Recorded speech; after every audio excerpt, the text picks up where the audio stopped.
Rode microphones are the official microphones of BeTerrific. Find out more at rodemic.com.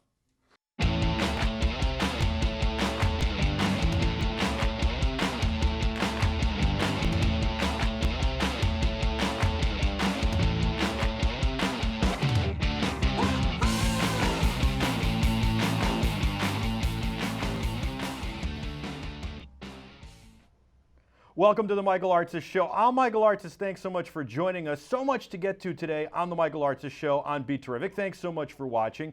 I'm super excited about today. First of all, the Rangers I thought were going to play today. Game 7, Madison Square Garden. It's been pushed back to tomorrow, so I've got to wait another day to watch them. That kind of screws up my watching schedule because today Jack has playgroup. Tomorrow he doesn't. It means he could have had a late night. We could have watched the Ranger game together.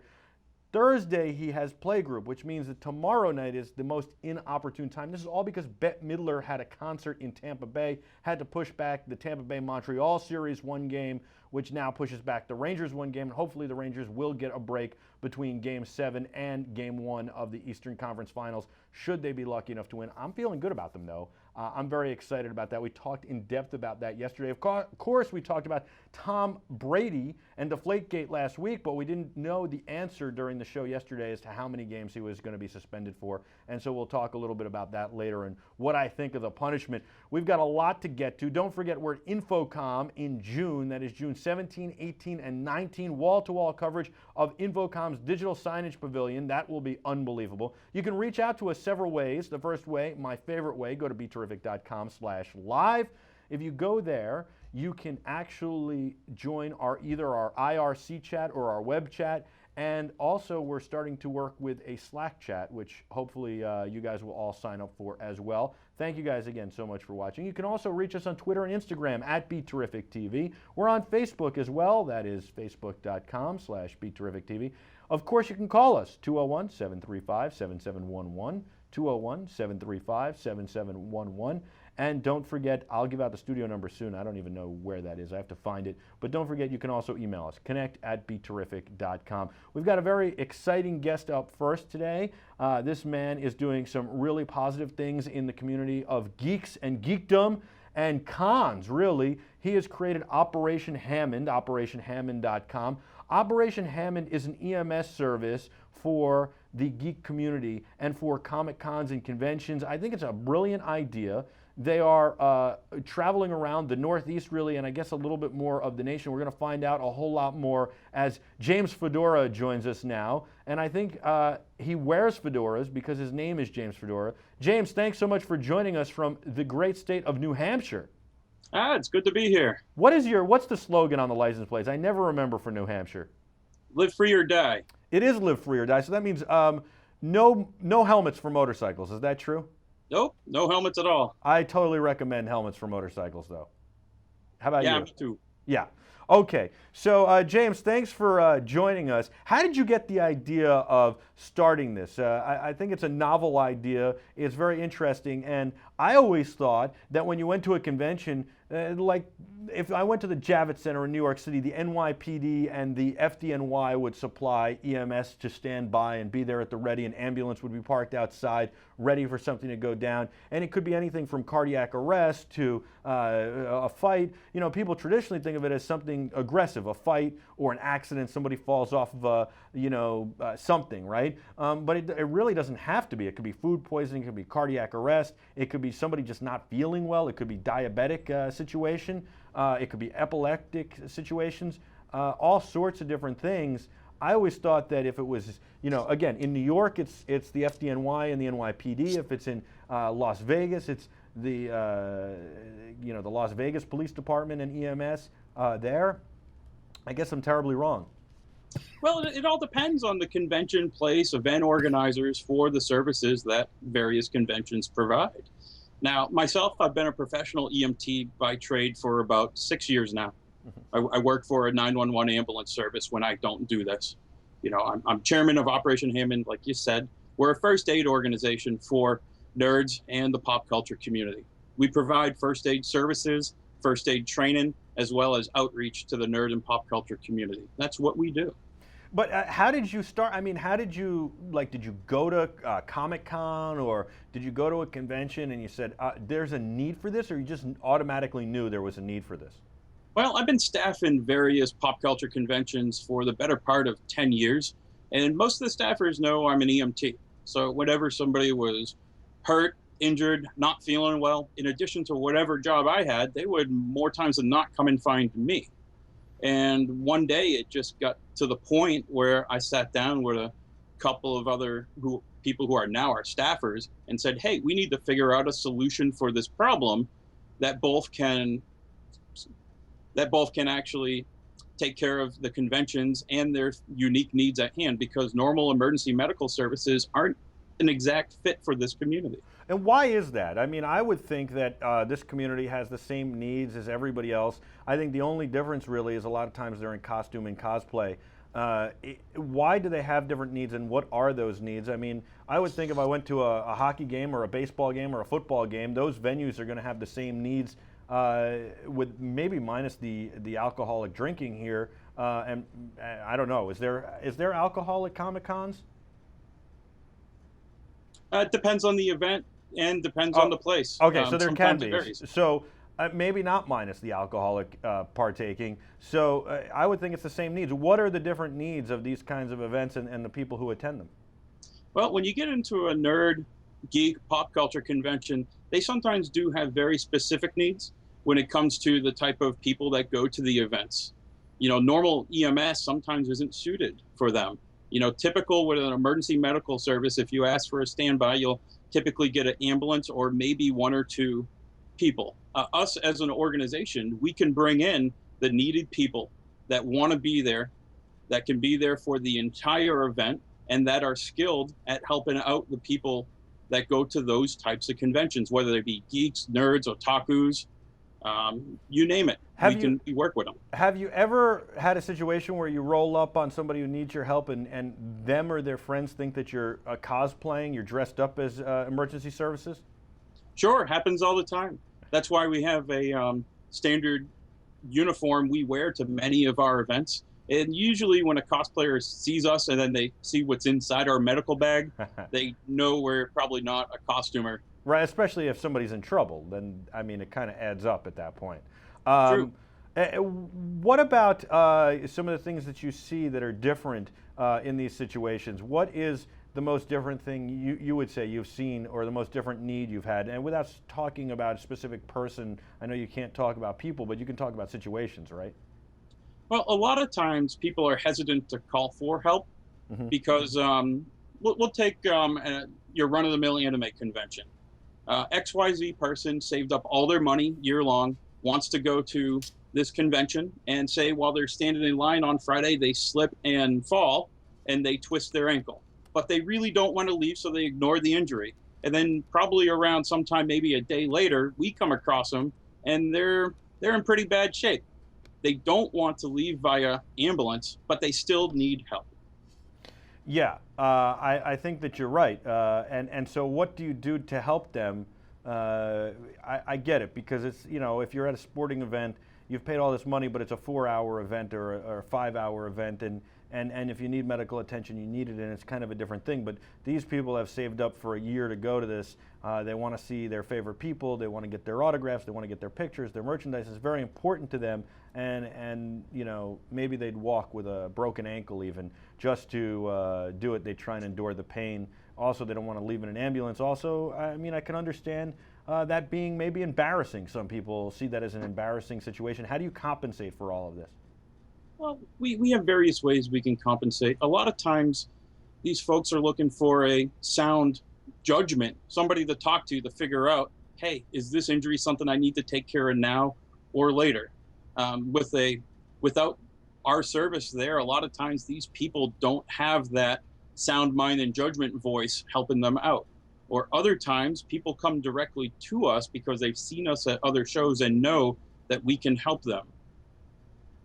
Do you do any education while you're there? Do you set up like a little booth and educate people on first aid or safety and maybe some dangers? Oh, absolutely. We have pretty much a booth or a table at every event we go to. It's pretty much the prime way we recruit and both market our services as well as take in new volunteers. So you guys are a 501c3, but you generate revenue. So do you get paid by the venue? Is that how you get paid? Or not necessarily by the venue, but the actual organization that is putting on the convention?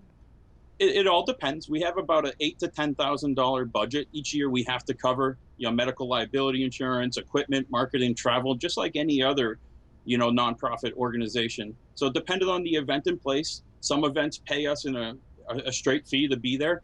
Others, we have a tiered system based on fundraising goals. Other events, there's no charge at all. It just all depends on what the need of the event and the convention are, because many times conventions can't afford traditional medical and first aid services. So if you weren't there, what would happen? They don't have to have medical and first aid on standby. They literally can just let whatever happen, and then, okay, somebody slips and falls, breaks an ankle, they now have to make a call?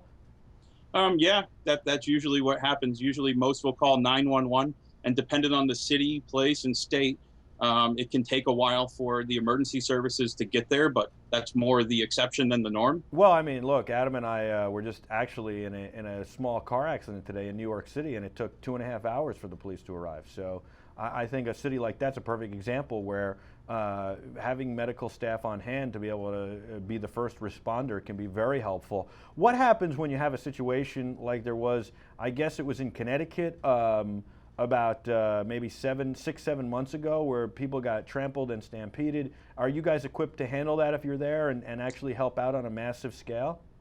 All of our staff are crowd trained certified through the state of Massachusetts. Since we're a Massachusetts-based 501c3, we recommend excuse me. Bless you. Thank you, sir. We mandate that all of our staff get Massachusetts state crowd certified, so they know what to do in the event of a mass crowd situation. Excellent. And then what about, I mean, it just seems like you guys should be at any of these conventions. Do people you can travel the country, I imagine. Do people just reach out to you through the OperationHammond.com website? Yep, that's how some organizations get a hold of us. Others come to us through our Facebook page, facebook.com/Operation Hammond. Do you ever do things where, like, okay, you're at a Comic-Con or some kind of con, and you know what, we can take blood pressure of people who haven't gotten screened in a while, and you can do some other things like as a public service? Do you ever do something like that? If requested, we do. We haven't done any community outreach clinics yet, but we never know what the future will hold. And what about, do you have an ambulance? Do you actually have one of those? No, and that's a good point. We're not an emergency medical service per se. We're a first aid organization. We fall under American Heart Association / American Red Cross standard first aid practices, which gives us the freedom to move between state borders. Because if we were an EMS organization, then we would fall under state licensure, and that can get tricky, very messy and expensive quick. Absolutely, I could only imagine. So what can you do? What's, like, if somebody was in cardiac arrest, what can you do? Or is it cardiac arrest? What's the limits? What can you do? What can't you do? We can operate up to the scope and practice of a Red Cross first aider. We do have a doctor on our staff which signs off on all of our policies and procedures. We carry AED, an automated external defibrillator, which can pretty much restore a heart to a normal rhythm if somebody's in cardiac arrest. We carry oxygen for people with respiratory emergencies, as well as the life-saving drug Narcan. These defibrillators seem so important. First of all, you guys did a campaign for them. You've raised money for 2 of them. People can still donate, so you can get another one if you need it, or to just help to donate to your organization as well. I want to talk about the defibrillators a little. They're portable defibrillators. They're automated. Literally, you hook it up to somebody, you push a button. Is that how they work? Pretty much. It's made so anybody can use it. Even if you've never seen one before, they're designed so anybody can use it. How much are they? Your standard AED will cost anywhere from $800 to $1,400, depending on the manufacturer and model. And then how long can it work for? Does it have to be recertified every year, and do you have to keep it charged or something? Well, it pretty much is the limitation of the battery in the machine. The models we have a battery life of 2 years, and they do self-checks every day. So if the machine malfunctions for whatever reason, it beeps like a smoke detector and tells us something's wrong. And then you recharge it, or that's it? It literally has a 2-year shelf life. The battery in the machine has a 2-year shelf life on it. So once the battery expires, you need to replace it. But I mean, if you used it on me, then you couldn't use it on the next guy, or you could use it on the next guy because it still will have the charge, or you have to stick it on the wall and charge it. They're not a rechargeable machine. Okay. At least most of them are not. There are some high-end ones that are. However, the machines we do carry can function up to, I believe, 150 shocks or around 8 to 18 hours of continuous operation off a single battery. Well, I hope you never have to use it that many times, but they certainly can come in handy. And they're putting them at a lot of sporting events and kids sports and recreational fields. It's great that you guys have them. I think that if you got another one, it would be great. So I want people to donate. And I'll tell you, I think this could have been integral in Adam's father passed away. And Adam's father passed away about 18 months ago. He was on the tennis court, and I think that something like this could have been integral in saving his life.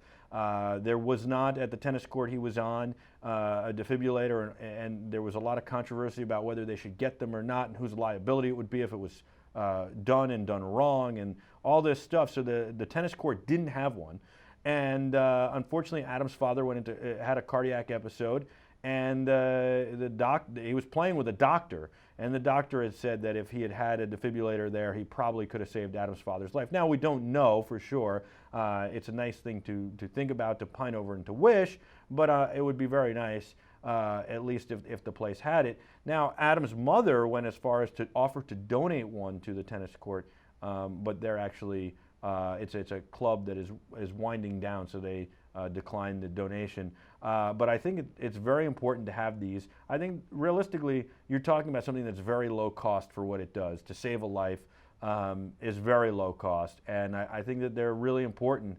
And I think that they make a difference in a lot of scenarios. And so for you guys to have them, I think is very important. Well, here's the thing, Mike. During a sudden cardiac arrest, if you get a defibrillator on a person within 4 minutes, their chances of survival are over 50 to 80%, depending on what study you look at. Sure.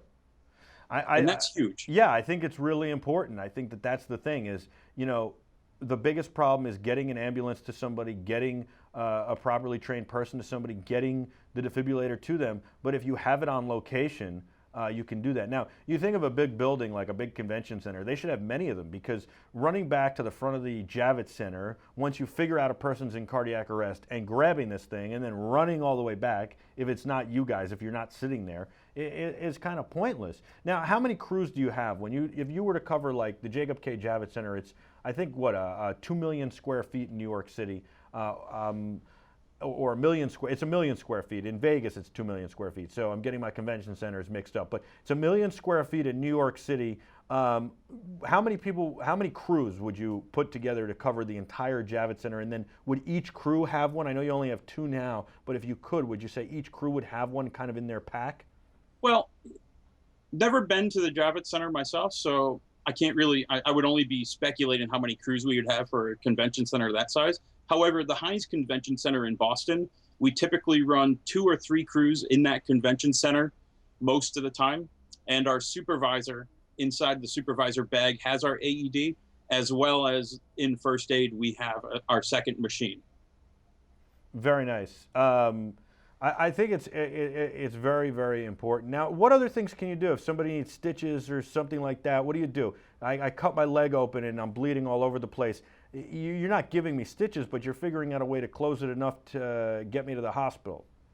Well, stitches are beyond the scope and practice of a basic first aider, what as about, well as an EMT. What about glue, like Dermabond? Could you guys administer Dermabond, or that also has to be done in a hospital or in an ambulance or something like that? That has to be done in a hospital setting. Okay. Even as an EMT, up to paramedic, they don't stitch close any sort of wounds. So what do you do? What do you do to keep this closed so that the person, I guess, so the person can not loses as little blood as possible?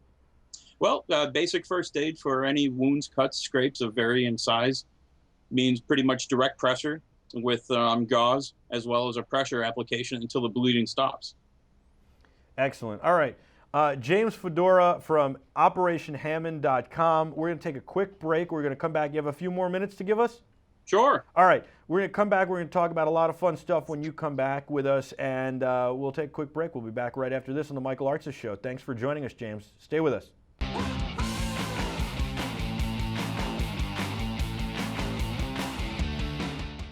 Rode microphones are the official microphones of BeTerrific. Find out more at rodemic.com.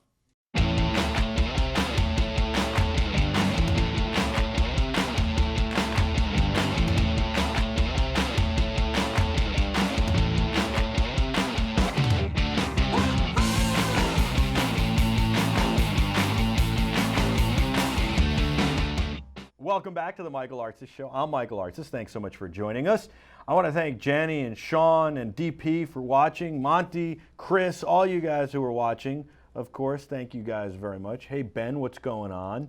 You can join our chat room. We have 2 of them, and you can ask us for our 3rd chat room, which we're going to be phasing over to, I think. That's a Slack chat room. So if you want to do that, all you have to do is provide us with your email address, and we'll invite you to our Slack chat room. Other than that, the other 2 chat rooms are easy, a web chat or an IRC, easy to join, BeTerrific.com/live. Boom, you're right there, and you will see them underneath the live video player. You can also reach us at BeTerrific TV on Twitter and Instagram. And of course, you can email us, connect@BeTerrific.com. Thank you so much for watching. We're talking with our good friend, Mr. James Fedora from Hammond, OperationHammond.com. They do EMS services, EMT services for conventions, cons, and they work really with the geek and nerd community for their special needs. But really, this is something that should be at all conventions, really. It shouldn't be limited. You and I were talking in the break that I don't know why somebody didn't think of this before you did. And it's great that you thought of it. I feel like either your organization should grow and be huge, or maybe we should have a few of these throughout the country, or both. Well, right now we have a group up in Canada, Operation Hammond Canada, that's doing our mission up there. They're just getting started, but they did their first event last month at a Cornwall area pop event down in Cornwall, which is up in Ontario on the American border with New York. It was a lot of fun. It took place in a hockey ring, out of all places. You know, well, I mean, of course, it was in Canada. Yeah, they took the ice off the hockey ring and they used it for the expo space. It was sort of cool. I sort of felt like Bobby Orr sitting behind the table looking out across a hockey ring full of geeks and nerds. It's 200 by 30, I believe, an ice hockey rink. I believe so. They had 2 of them. It was an interesting experience. At least an NHL-size rink. A European rink would be wider. I think this was a minor league ring. I'm not sure. It was up in Cornwall at the Benson Center. Okay. I don't know. Cornwall, huh? I'm going to look that up while we're talking. Yeah, it was a cool experience. You know, our Canadian brigade up there, there's a few of them, but they're strong and they're doing the good work. Very nice. It looks like Cornwall does have a team, minor league hockey. I just have to figure this out. ODMHA. I do not even know what that is. Cornwall, Ontario. There you go. So they're doing good work. So you are spreading. You are getting bigger. You should. I mean, I feel like that's really important. I'm a believer in Kaizen, which is the Japanese term for incremental improvement. You know, you don't want to do everything at once because you'll probably fail. Oh, you and I are the opposite. I want to do everything at once. I want to go 150 miles an hour. I want to throw everything to the wall and throw caution to the wind. I can't do incremental, a little bit. Maybe I can a little. In an ideal world, you could do that, but realistically, what we do, it's not always possible. I was going to say, I'd be terrible at what you do. I would love to help people. I'd be so bad at it. I'm good. I wouldn't panic. I feel like I'd be good at that part. The blood and the gore, I don't think I could handle, but maybe, especially if it's somebody else's. I think the talking to the people and connecting with them I could handle. But what you guys do is really, really great work, and I don't think I could handle the tragic part of it, and I also don't think I'd be very good at fixing people up. I'm not good with my hands. Well, it all depends. You know, we do first aid at the American Heart Association / Red Cross level for all the events we go to. As I was telling you before, we're not a traditional emergency medical service like a lot of people think we are, but we provide a vital service that's pretty much gone unrecognized by the overall convention community. Yeah. I think that, would you be opposed to doing conventions like we just did Toy Fair? Would you be opposed to doing that, or like CES or CE Week or something like that? Would you be opposed to doing these things, or you feel, hey, that's where we can grow next, even though these cons are growing like crazy? Well, to be honest with you, our charter says we can do anything geek, nerd, or pop culture. And as you know, those terms are subjective, and they do change with popular culture, media, and people. So definitely Toy Fair would fit in. CE Week would definitely fit in. I don't know. I think that the New York Auto Show would even fit in. I think that everything fits in. It just all depends. Yeah. It just all depends on a lot of things. And a lot of it depends on timing as well as the event organizers themselves. How much money does it take to run the organization every year? Well, we have a $8,000 to $10,000 budget. You know, but we I mean, just that's had not an that's not insurance a, increase this year. That's not a lot of money, $8,000 to $10,000. Do you guys get paid at all? Is there a stipend, anything, or is this just a hobby? Well, this hobby of mine sort of turns into around 40 plus hours a week sometimes. Right. So is it a hobby, or I mean, because it really like there's nothing wrong. So I'm a big believer in charity organizations shouldn't be bloated, right? 501c3 should be, if I donate to it, my money should be going to the operation of that, not to executive salaries and stuff. I think if you choose to be in that line of work, then you choose to do that. Now, it doesn't mean that you can't make a nice salary and feed your family and take care of them. It just means that maybe the organization doesn't need a private jet. And that's why I think the NFL finally dropping their 501c3 status, or I think they were actually different status, but they were non-taxable, non-for-profit, not profit. Anyway, I think that was good. To me, I think that for you guys, it's okay that each one of you guys make some money for the hard work you put in for the time, whatever amount that is, but I like that it's all going operational. You're all working. That's the key. And so I think you should make something for it, and that's why I asked, because if I'm going to tell people here, hey, it's worth donating to, I should tell them what they need to donate. Well, see, here's the thing. Right now, we started on pretty much nothing 4 years ago. Mm-hmm. Just the overtime I got from the ambulance service I work for. Right now, we have about a $4,000 a year insurance bill we have to pay to function. The rest goes to marketing, equipment, and travel.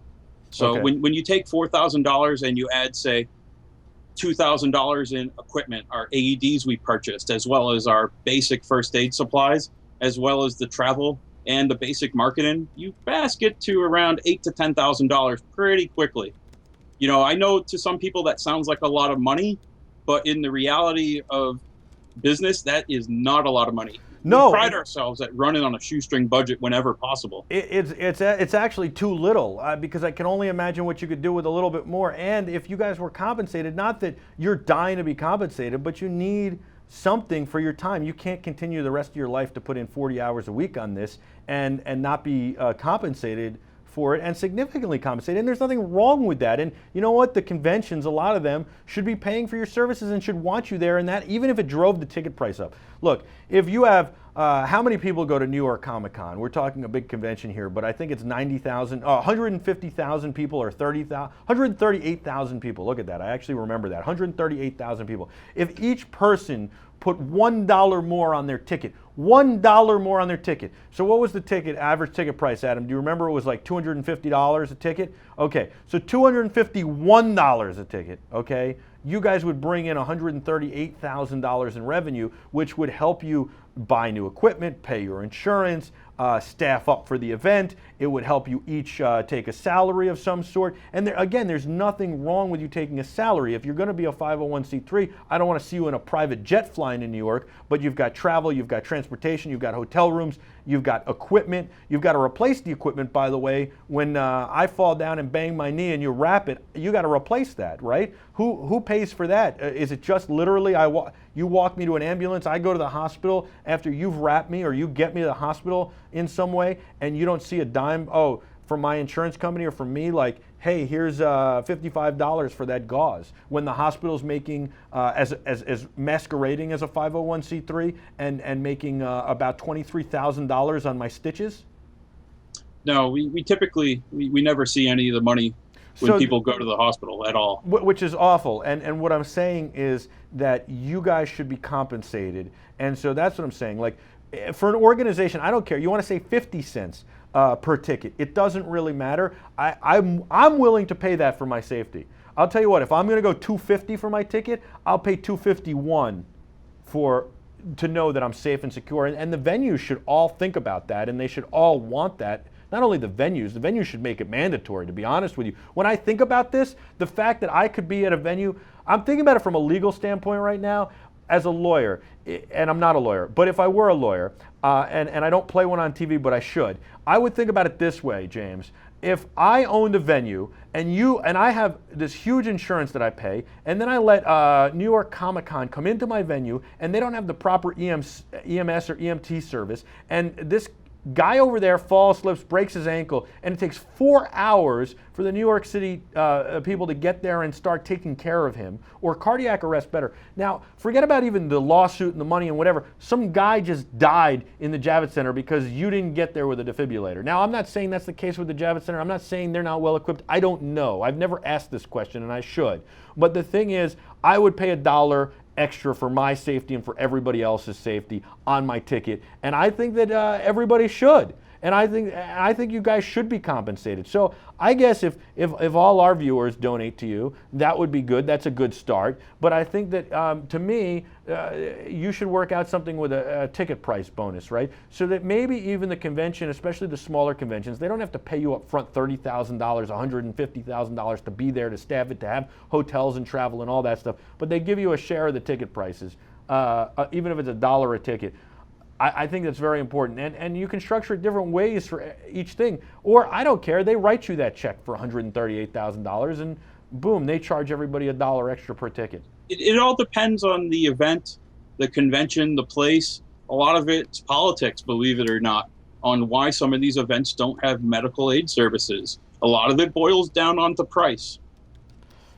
You know, believe it or not. I know, but this is what I'm saying. This is what I'm saying. I will complain from here to kingdom come if they tell me that my ticket is now $254 for this year because they had to add an insurance policy. I will complain from here to kingdom come if they tell me my ticket price is now $254 this year because the venue went up. I will complain from here to kingdom come if they tell me the electric went up or anything else. If they literally told me my ticket went from $250 to $260 and because they had a medical blah blah blah, I'm happy. I'm happy. I'm fine. I pay the $10 extra. Or I'm not gonna, the $10 or the $1 is not gonna change my mind to not go at that point. If I'm not paying the $250, I'm not paying the $250 either way. You understand what I'm saying? I just think it's important because it's important for the future of your organization that you survive. I'm not arguing with you. I'm trying to make a case to help you and to say that the organizations need to take care of you, but also our viewers can too. So if they go to operationhammond.com, the people can talk to you. Now, how do you find out about all these cons? There's so many cons. I mean, I talked about Toy Fair. I talked about all these other shows.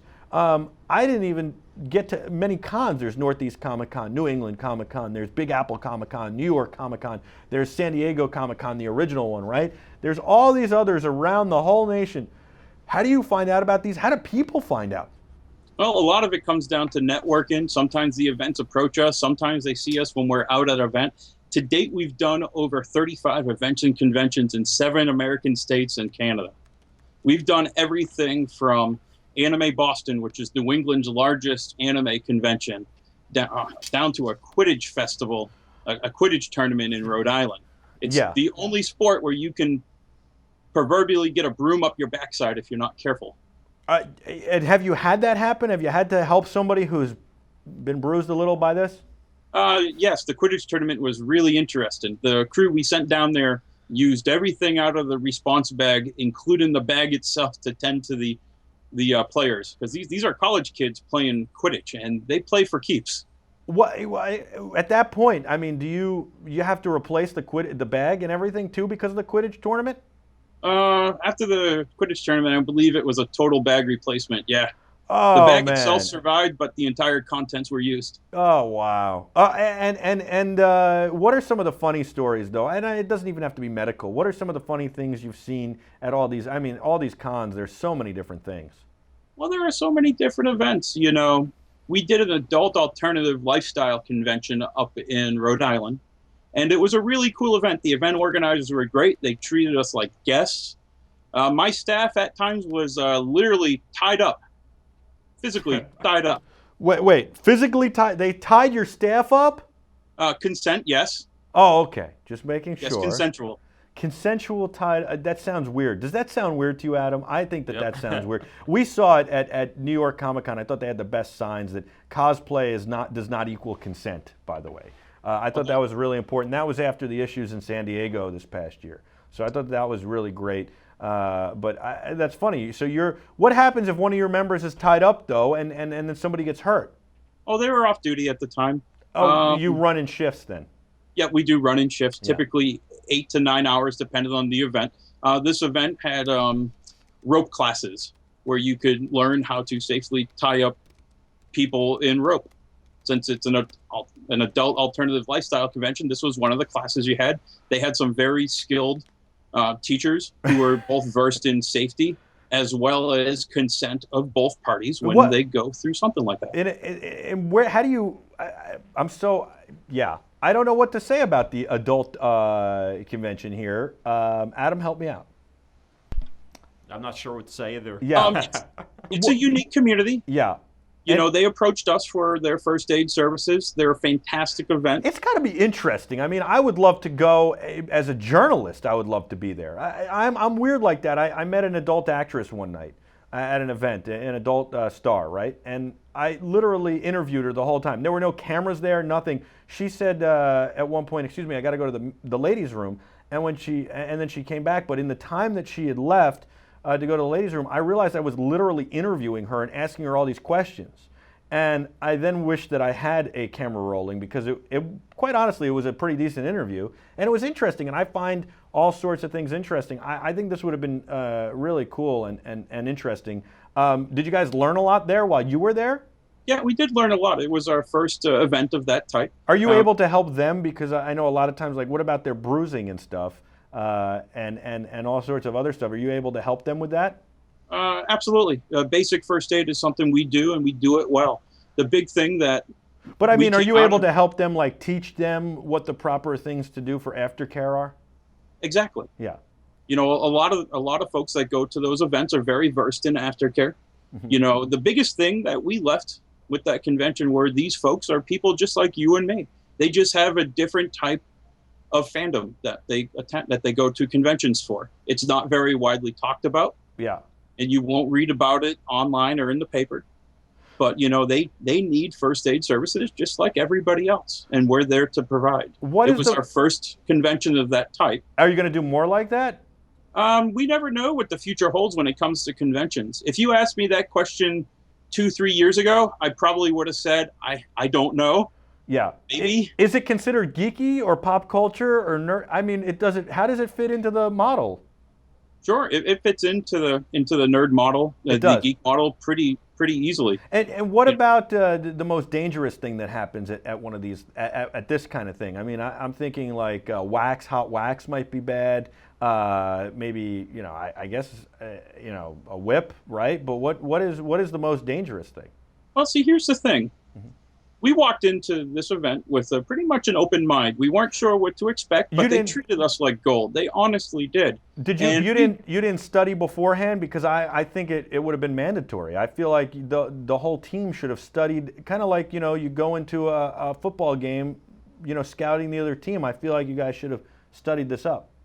Well, we had a couple of members that have been to these events before. Okay, that helps. We went in with an open mind and a wait and see attitude, which worked out great.